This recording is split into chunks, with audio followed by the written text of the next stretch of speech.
वांगी रोड येथील 241/5 इथे एक लेआउट मंजूर लेआउट होतं. त्यातल्या ओपन स्पेसवर एक मंदिर आहे आणि एक झेंडा लावलेला आहे अशा स्वरूपाच्या तक्रारी महापालिकेस प्राप्त झाल्या होत्या. त्यानुसार आपण दिनांक 20 रोजी बंदोबस्तासाठी पत्र दिल्यानंतर 24 तारीख आपण कारवाईची निश्चित केली होती आणि दिनांक 24 रोजी त्या दोन्ही निष्कासित करण्याची कारवाई महापालिकेने केलेली आहे.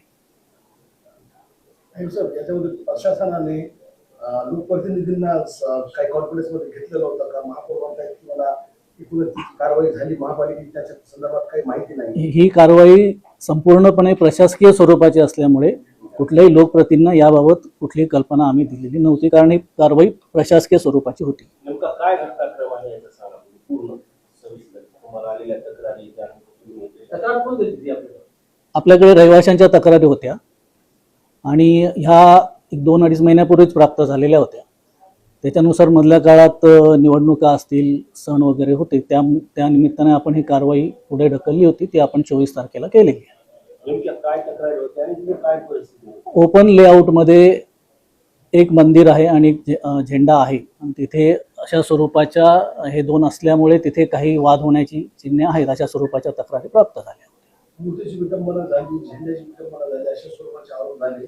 त्याचं काय तथ्य आहे? कचरा गाडीमध्ये ते टाकण्यात आले होते का? नाही, कुठल्याही कचरा गाडीतून मूर्ती किंवा झेंडे आणलेले नाहीत. ते वेगळ्या गाडीतून आणले. आता दोन्ही गटांची बैठक झाली काही वेळापूर्वी. काय नेमकं त्या बैठकीमध्ये ठरवण्यात आलेलं आहे? सकाळी दोन्ही गटाबरोबर आमची चर्चा झाली. पोलीस प्रशासनही आमच्या सोबत होतं आणि त्यात असं ठरलेलं आहे की 20 तारखेपर्यंत त्यांची बैठक घेऊन याबाबत एक निश्चित अंतिम निष्कर्षापर्यंत येण्याचं त्यात ठरलेलं आहे. महानगरपालिकेची तोडफोड करण्यात आली, त्या संदर्भात महापालिकेकडून काही गुन्हा दाखल करण्यात आलाय? काल रात्री उशिरा गुन्हा दाखल करण्यात आलेला आहे. तिथे जे मंदिर होतं किंवा झेंडा होता त्याला काही परवानगी महापालिकेची जागा कोणाची आहे? ती लेआउट मधली ओपन स्पेस आहे. ओपन स्पेसेस ह्या महापालिकेच्या असतात आणि त्याला कुठल्याही प्रकारची परवानगी महापालिकेने दिलेली नव्हती. असे बोललं जाते की खासगी अन्सारी नामक आहे त्यांची जागा होती, त्यात काय तथ्य आहे? नाही, ओपन लेआउट आहे. तो ओपन लेआउट आहे आणि महापालिकेचा. शिंदे गटाने आरोप केलेला आहे की महापौर मुस्लिमात असल्यामुळे त्यांनी हे कृत्य केले. याच्यात काय म्हणणं आहे? यात काही तथ्य नाही. प्रशासकीय स्वरूपाची कारवाई होती आणि ती प्रशासनाने केलेली आहे. 20 तारखेपर्यंत आपण नोंद दिली सर. 20 तारखेच्या नंतर त्या ठिकाणी मूर्ती आणि झेंडा बसणार आहे का? त्याच्या बाबतीतच निर्णय होणार आहे. तिथे बैठक घेऊन त्याबाबत नेमका निष्कर्ष काय काढायचा आहे त्या बैठकीतून येईल. तर तुम्ही संविधानिक पदावर बसलेला आहात आणि लोक जी आहेत ते लोकांनी त्याला निवडून दिलेलं आहे. तुम्ही जी कारवाई केली ते कारवाई करायची तुम्हाला असं का वाटत नाही की आपण जे लोकप्रतिनिधी आहेत त्यांच्या कानावर पूर्वकल्पना टाकून मग ही कारवाई करायला पाहिजे? कारण शहराचं वातावरण चिघळण्याची परिस्थिती निर्माण झाली असती तर. ही प्रशासकीय स्वरूपाची कारवाई होती, त्यामुळे आपण त्यांना त्याची कल्पना दिली नव्हती. तुम्ही कल्पना दिली नाही सर, पण दुसरे पक्षाचे लोक त्यांनी आरोप प्रत्यारोप केले, राजकारण झालं. आता त्यांनी काय आरोप केले हा त्यांचा मुद्दा आहे, पण मी एवढं सांगू इच्छितो की प्रशासकीय स्वरूपाची कारवाई मी केलेली आहे. काचा 2 फोडलेले आहेत. आता ते काचांच्या व्हॅल्यूवर न कळेल, पण त्याचा गुन्हा आपण दाखल केला. किती लोकांवर गुन्हे दाखल झाले सर?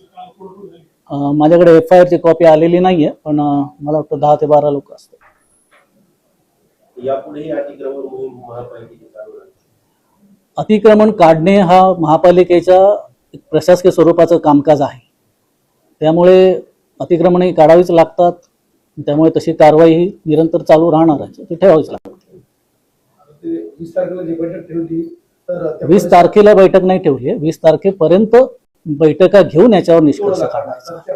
स्थानिक जे तिथं वाद आहे तर तुम्ही ग्रुपला समन्वय करून सगळ्यांच्या समन्वयानेच आपण काढणार आहोत.